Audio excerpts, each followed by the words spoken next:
I never believed in that kind of stuff. Not spirits, not aliens, not ghost stories. The truck was always my temple. Hands on the wheel, road ahead, silence behind. That night was just another delivery. Empty stretch, wide shoulder, cloudy sky. Then I saw him, standing by the curve, clean suit, combed hair but barefoot. He didn't wave, just stared, still. I stopped, as if his eyes had already asked God. He entered silently, sat slowly. But the smell, it wasn't human. It was old and wet. The radio shut off, the clock went black, and the rearview mirror only showed him. Even when I turned, I tried small talk, but when he smiled, I saw his teeth were on the wrong side. And then I knew that thing wasn't human, and it hadn't been for a long time. Astersky sat beside me without asking. He stared ahead, silent, like he already knew where we were going. The road disappeared into fog. But even blind, he never took his eyes off the pavement. Sometimes he tilted, his head like hearing something, but not the radio. It was dead. I wanted to ask his name, but something held me back. Like I already knew what it was. When I took a breath, he did too. Same rhythm, same timing. Too perfect to be human. I glanced sideways. His skin looked pasted on, no pores, no wrinkles. Just smooth and cold. His clothes were flawless. No creases, no dust. Like they'd never been worn before. I looked in the mirror. He was still there, even after turning his head away. Then I realized his reflection didn't move. It stayed frozen, watching me. That's when I knew that this wasn't just a ride. It was a setup. I joked. First time. Around here.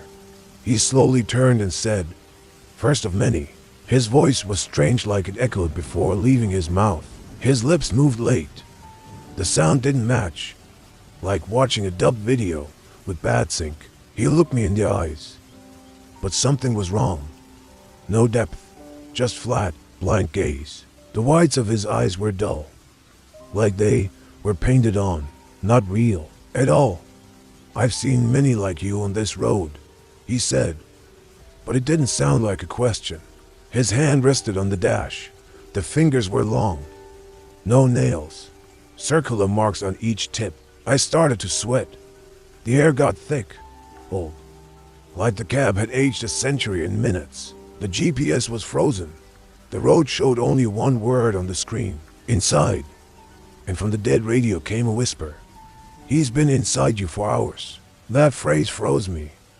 I looked again. He was smiling, but only with the left side of his mouth. I reached for the wheel to switch lanes. It wouldn't move. The road was to straighten naturally, so the dashboard blinked in rhythm, like it was answering him in code I couldn't read. I looked left. He stared without blinking. Matching, the tail lights blinking perfectly. That synchronicity chilled my spine. He wasn't copying me, he was sensing with me. I reached for the window switch. It was covered in a cold, gray, slimy substance. I pulled back fast. The slime disappeared, but the switch was still ice cold to the touch. A message appeared on the windshield fog. "You were his passenger." The road narrowed.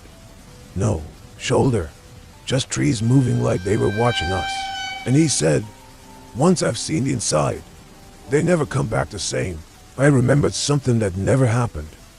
A metal ceiling, bodiless voices, blue light, maybe a dream. But the memory was full. Sound, smell, fear to reel to, dismiss. I saw myself lying on the table. He was next to me, touching my head like opening a lid. Snapped back, looked over. His eyes were now pure black. No white, no iris. "You weren't supposed to remember yet," he said, touching my neck with 2 fingers. Heat ran up my spine. The dash shut off, and I heard metal sounds from inside my head. I saw the road from to view's mine and his both at once. The cab was breaking apart, but only to me. Outside, everything looked normal. The road was glowing with geometric shapes, like it was speaking his language. And the radio, now alive, screamed in my own voice, "Get out while your body still can." I grabbed the parking brake, but it was gone. In its place, a pulsing gray mass. I touched it, got shocked, and for a moment saw everything he had seen. Dead planets, rivers of black light, silent minds that lived in eternal thought. He showed me what lies beyond the road, a space where time and flesh are meaningless. Snapped back, panting. He was still there, calm, patient, like he was waiting for the reset. The body's just transport. He said, the road is the bridge. The delivery is the mind. I was drenched in sweat. My shirt clung like another skin trying to peel off. Symbols glowed on the ceiling. Star maps shifting too fast to follow. The window cracked on its own. No glass fell. Just a slow fracture like whole frozen glass. And now his eyes were glowing red. Don't fight, he whispered. You're already the map. The wheel turned itself. The road bent, but I didn't feel a curve. My legs had gone numb. The dash started flashing names. I didn't know them, but they felt familiar, like lost versions of me. I reached for the door. It opened to show me myself, asleep on the roadside. The radio emitted one frequency constant, like synthetic breathing. He turned and said, you thought you were the first. They all do. Parked trucks appeared along the roadside empty, each with the same mark on the glass. They opened the door too, he said, but too late to walk out whole. A blue light filled the cab, but the night outside stayed pitch dark. Everything vibrated slightly, but the engine was off. The road was alive. It pulsed like lungs, like the world around us was waiting for the next step. Asterisk from the side window. I saw something impossible. My truck, seen from above, floating in its own headlights. I was inside, but also outside, around me.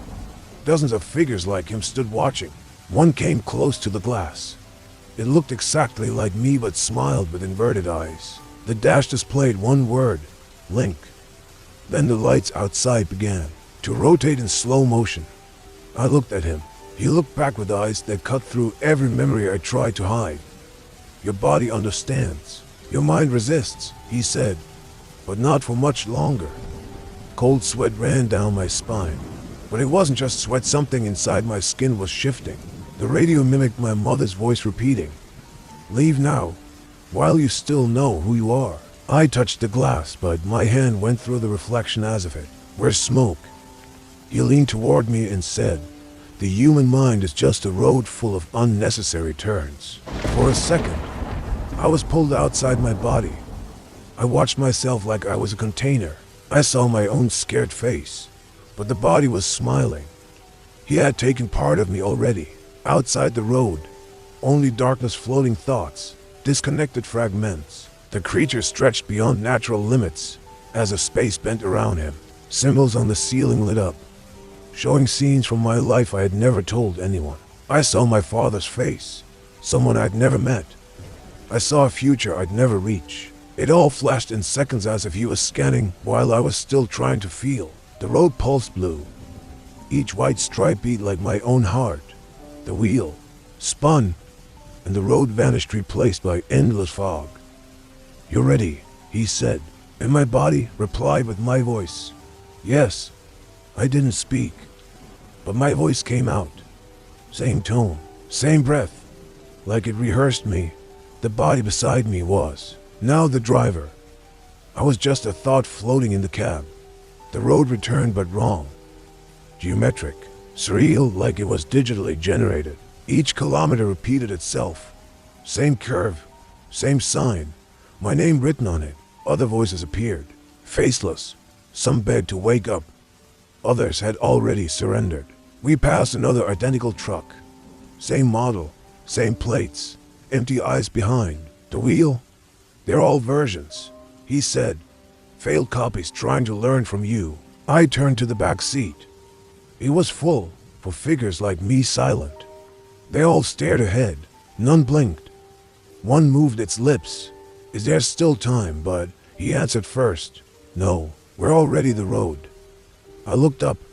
Stars were spiraling, and each one stared back at me. The radio returned, playing a lullaby my mother used to sing when I was a child. I felt something in my chest. He smiled. We use your good memories to keep the structure stable. Every joy I'd ever felt was now fuel keeping this body intact. In the rear view, I saw the truck pass through a city that doesn't exist on any map. The streets had signs written in languages I understood but had never seen.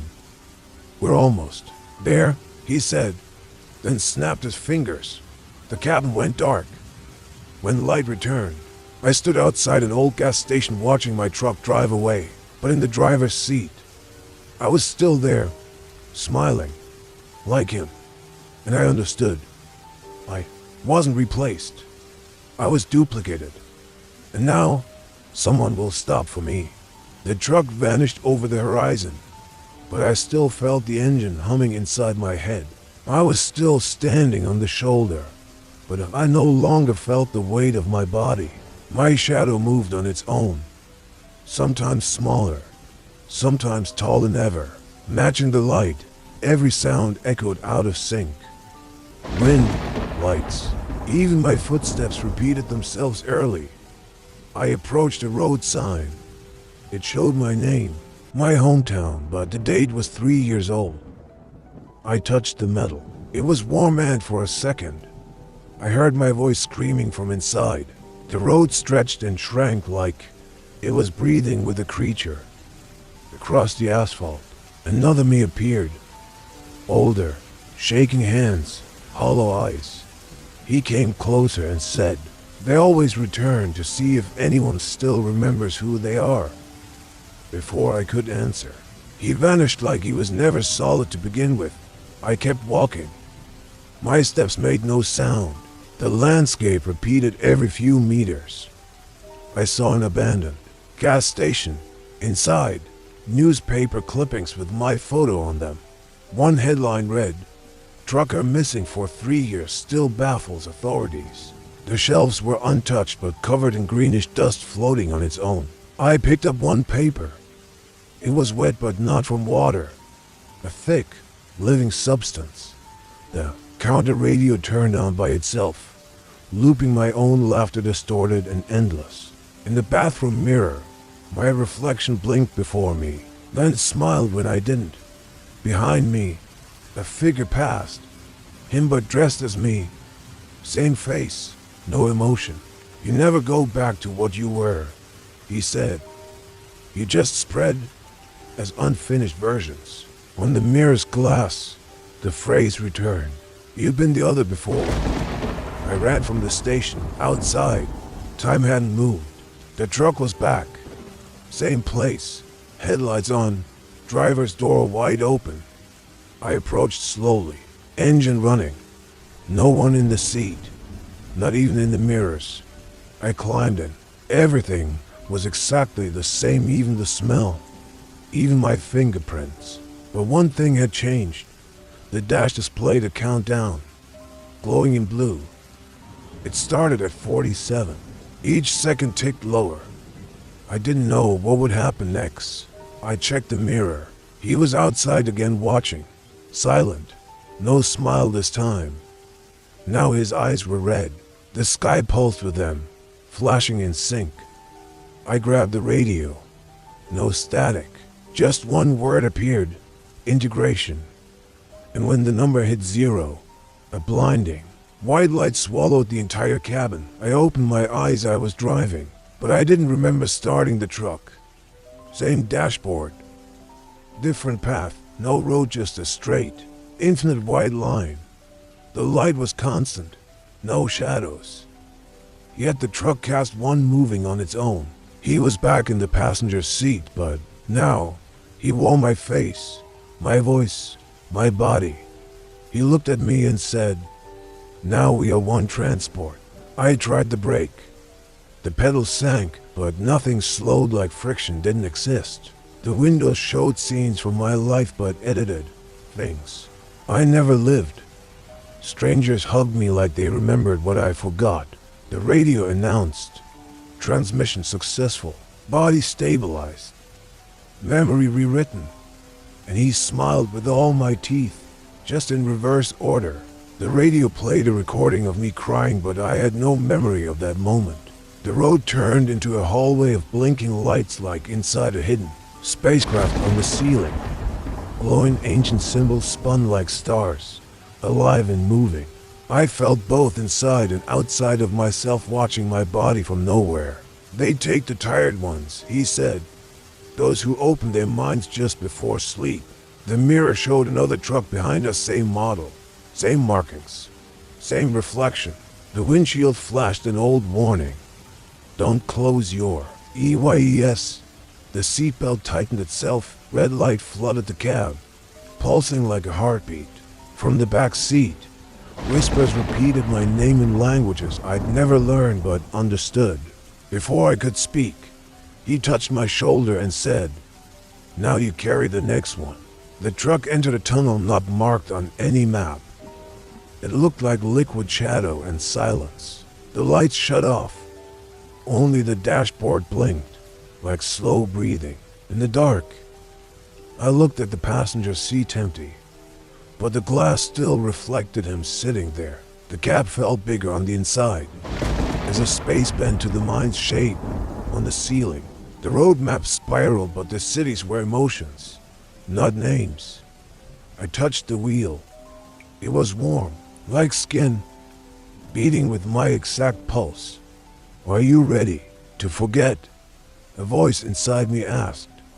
Now the windows showed space-dead stars, shattered satellites, wide open eyes.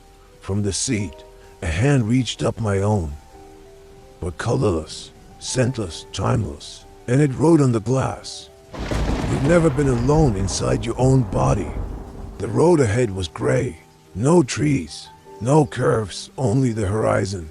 In the mirror, a convoy of identical trucks followed, lights off, silently moving. Each had someone like me driving, faces empty, motionless, staring forward. The radio now read coordinates, endless streams of numbers in no human pattern. Inside, I felt something vibrating. Another me, trying to take over from deep inside. The passenger returned, now a woman. Same eyes, same gaze. She smiled. The shape changes. The function remains. The route is eternal. I closed my eyes. My life unraveled like tracks, all leading to the same place. The truck passed through a beam of light. Everything turned white, silent, frozen. And then I heard, "Reboot complete." Identity replicated successfully. I woke up leaning against an old gas station. My clothes were dusty, my hands gray. Beside me, a handheld radio played back my voice saying, "I accept." No memories. But in my bag, a note in my handwriting. "Now it's your turn." I walked toward the road. Ahead, a parked truck with its door open waited. In the side mirror, my reflection blinked before I did. I climbed in. The cab was spotless, new, but the smell, I knew it too well. The dash lit up with one word: transferred. The engine started by itself. Something moved in the back seat, but I didn't turn around. I just breathed. The road opened wide like it welcomed me back.